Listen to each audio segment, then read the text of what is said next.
जीवन में सफलता प्राप्त करना चुनौती से भरा कार्य है, लेकिन इसे हार मानने से पहले हमें उस सफलता की दिशा में आगे बढ़ने के लिए श्री कृष्ण जी के उपदेशों को सुनना चाहिए। श्री कृष्ण जी ने भगवद गीता के माध्यम से हमें जीवन के विभिन्न पहलुओं का शक्ति को दिखाया है और उनके उपदेश हमें हर कदम पर मार्गदर्शन करते हैं। एक शक्तिशाली उपदेश जिसे श्री कृष्ण ने बताया है वह है कर्मण्यवाधिका रस्ते माँ फलेषु कदाचन माँ कर्म फल हेतु भूर्मो संगोस्तव कर्माणि। इसका अर्थ है कि हमें अपने कर्म का अधिकार है, परंतु हमें फल की चिंता नहीं करनी चाहिए। हमें अपने कर्मों को सच्चाई, ईमानदारी और उत्साह से करना चाहिए और फल की चिंता न करके हमें अपने लक्ष्यों की ऊंचाइयों की प्राप्ति के लिए पूरी तरह से डेडिकेट रहना चाहिए। श्री कृष्ण जी ने हमें सिखाया है कि जीवन में हार और जीत सिर्फ सोचने का तरीका है। हार मानना एक स्थिति है जो हमारे अंदर की शक्ति को चुनौती देने का एक माध्यम है, और उन्होंने बताया है कि यदि हम कर्मों में योग्य रूप से मगन रहते हैं और फल की आशा में नहीं हैं, तो हम अपने लक्ष्यों की प्राप्ति में सफल हो सकते हैं।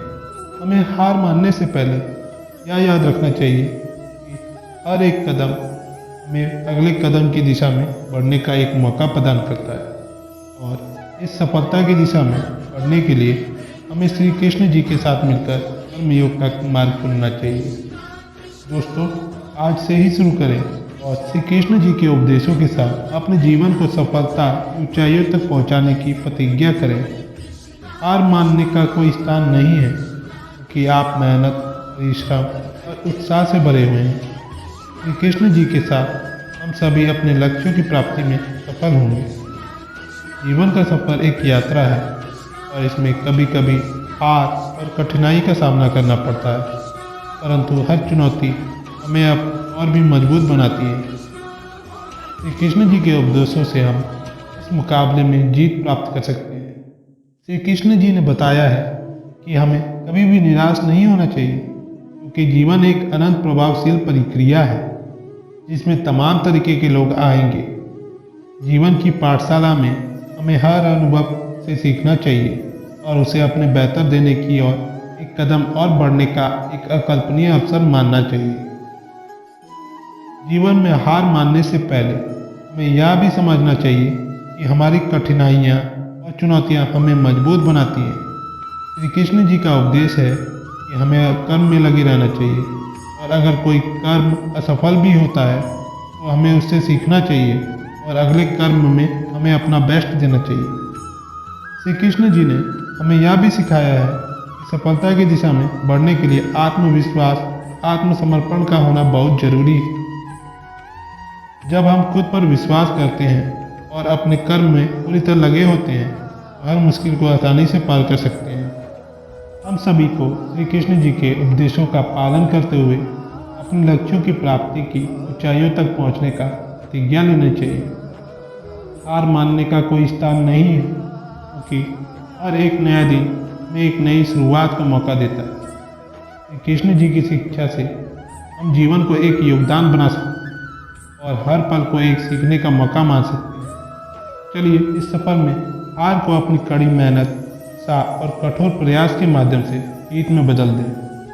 श्री कृष्ण जी के उपदेशों का पालन करना हमें अपने लक्ष्यों की प्राप्ति में मदद कर सकता है।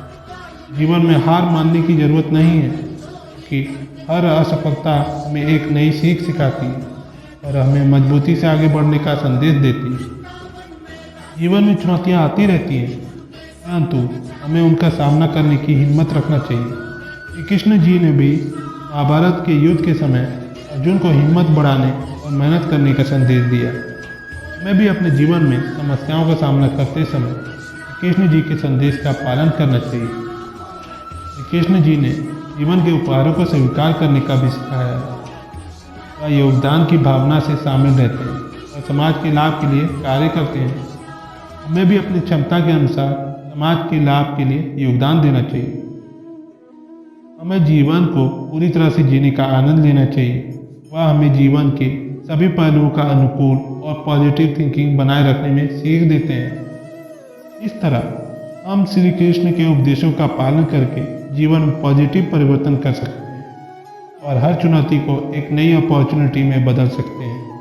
जीवन का सफर हमें सीखने, बढ़ने और अपने आत्म विकास की दिशा में बढ़ने का एक अकल्पनीय अवसर प्रदान करता है। श्री कृष्ण जी के उपदेशों का पालन करते हुए हम अपने जीवन को सही मार्ग पर चला सकते हैं। जीवन में सफलता प्राप्त करने के लिए हमें अपने आप पर विश्वास रखना, पॉजिटिव सोच अपनाना होता है। श्रीमद् भगवद गीता में श्री कृष्ण जी ने हमें कर्म योग का उपदेश दिया है। इसका मतलब है काम करते रहना और फल की चिंता नहीं करना।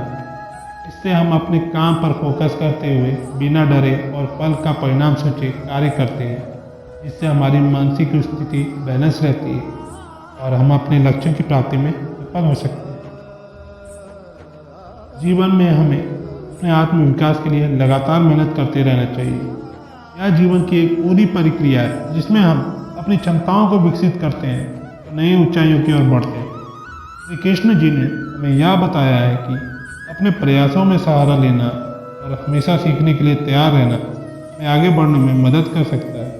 श्री कृष्ण जी का जीवन हमें सामग्री और कृपा के माध्यम से दुनिया भर में शेयर करने की प्रमुखता को सिखाता है। हमें अपने आसपास के लोगों के साथ उनकर सफलता और सपोर्ट को मन बनाए रखना चाहिए। आखिरकार श्री कृष्ण जी ने हमें यह भी बताया है जीवन को आत्मसमर्पण से जीना चाहिए। हमें अपने कर्मों को लगन से करना चाहिए और अपनी सेवा में समझ से बाहर की भावनाओं को डेडिकेट करना चाहिए। इससे हम अपने आप को एक नई ऊंचाई पर पहुंचा सकते हैं और सच्चे संतुलन और शांति को महसूस कर सकते हैं। इस महत्वपूर्ण समय में हम सभी को यहाँ इकट्ठा होकर श्री कृष्ण जी के उपदेशों का पालन करने का प्रतिज्ञा लेनी चाहिए। इससे हम अपने जीवन को सफलता, प्रेरणा और नई दिशा की ऊंचाइयों की दिशा में मोड़ सकते हैं। हम श्री कृष्ण जी के मार्गदर्शन से हमेशा इंस्पायर रहेंगे और अपने जीवन को बेहतर रूप से जीने के लिए मेहनत करेंगे। श्री कृष्ण जी ने हमें यह भी सिखाया है कि जीवन का मुख्य उद्देश्य आत्मविकास और अच्छे कर्मों के माध्यम से सफलता प्राप्त करना है। हमें अपनी महत्व और क्षमता को पूरा उपयोग करके सफलता के लक्ष्यों तक पहुंचना है। जीवन में हार और कठिनाइयां आती रहती हैं, परंतु हमें उन्हें एक अवसर में बदलने का प्रतिज्ञा रखना चाहिए। श्री कृष्ण जी ने हमें यह सिखाया है कि किसी भी परिस्थिति में आत्मनियंत्रण और आत्मसमर्पण से ही हम सबसे ऊंचे शिखर पर पहुंच सकते हैं। श्री कृष्ण जी के बिना हमारे जीवन का महत्व और सफलता से भरा होना मुश्किल है। उनके उपदेशों का पालन करने से हम अपने जीवन को एक नए नज़रिए से देख सकते हैं और सभी चुनौतियों का सामना करने की क्षमता प्राप्त कर सकते हैं। इसलिए दोस्तों, आइए सभी मिलकर इस बढ़िया उपदेशों को अपने जीवन में पालन करें और एक नए दिन की शुरुआत करें। हम सभी को एक दूसरे का समर्थन करना चाहिए और एक दूसरे के उज्जवल भविष्य की दिशा में आगे बढ़ने के लिए मेहनत करके सफलता के रास्ते पर चलना चाहिए। तो इसलिए दोस्तों, आइए सभी मिलकर इस बढ़िया उपदेशों को अपने जीवन में पालन करें और एक नए दिन की शुरुआत करें। हम सभी को एक दूसरे का समर्थन करना चाहिए और एक उज्जवल भविष्य की दिशा में आगे बढ़ने के लिए मेहनत करके सफलता के रास्ते पर चलना चाहिए। हमें श्री कृष्ण जी के प्रेरणादायक उपदेशों को अपने मन, वचन और कर्म में अपनाकर प्रतिज्ञा लेना चाहिए। श्री कृष्ण जी ने हमें सत्य, न्याय और प्रेम का मार्ग दिखाया है, जिससे हम सफलता और शांति से भरपूर जीवन जी सकते हैं। श्रीमद् भगवद गीता में भगवान श्री कृष्ण ने जीवन के मूल्य और उद्देश्यों का चर्चा किया है। उन्होंने अनमोल जीवन के लिए कर्मयोग, भक्ति योग और ज्ञान योग के सिद्धांत को साझा किया है। हम अपने कर्मों को ईश्वर की सेवा में समर्पित करते हैं और उन्हें प्रेम और श्रद्धा के साथ करते हैं। भक्ति योग के माध्यम से हम अपनी आत्मा को ईश्वर से मिला देते हैं और एक ऊंचे स्तर पर जीने का क्षमता प्राप्त करते हैं। कर्म योग हमें कर्मों का सही तरीके से बिना डरे करने को सिखाता है। कृष्ण जी ने हमें यह सिखाया है कि हमें फल की चिंता नहीं करनी चाहिए, बल्कि सिर्फ और सिर्फ कर्म करना चाहिए। इससे हम आत्मा को अपने आप में महसूस करते हैं और अपने कर्मों की मेहनत से ऊंची सफलता को अनुभव करते हैं। ज्ञान योग हमें आत्मा के असली स्वरूप को समझाने का मार्ग दिखाता है। हम अपने आत्मा को जानकर दुनिया को सही नज़रिए से देख सकते हैं और अपने जीवन में सच्चे और स्थायी सुख का अनुभव कर सकते हैं। कृष्ण जी के उपदेशों के अनुसार हम सभी को अपने जीवन में एक पॉजिटिव परिवर्तन का स्वागत करना चाहिए। हम अपने कर्मों को बिना डरे कार्य करें और भगवान के प्रति श्रद्धा रखें और ज्ञान योग के माध्यम से अपनी आत्मा को समझें। तो दोस्तों, हमें श्री कृष्ण जी की प्रार्थना करके उनके आदर्शों को पालन करने का प्रतिज्ञा करना चाहिए ताकि हम भगवान के मार्ग पर चलकर अपने जीवन की सफलता को पा सकें। दोस्तों, आज की वीडियो बस यहीं तक की थी। अपना ख्याल रखिएगा। हाँ, वीडियो को लाइक, शेयर, सब्सक्राइब, कमेंट करना ना भूलें। मिलते हैं आपसे अगले वीडियो में। धन्यवाद। जय श्री कृष्ण।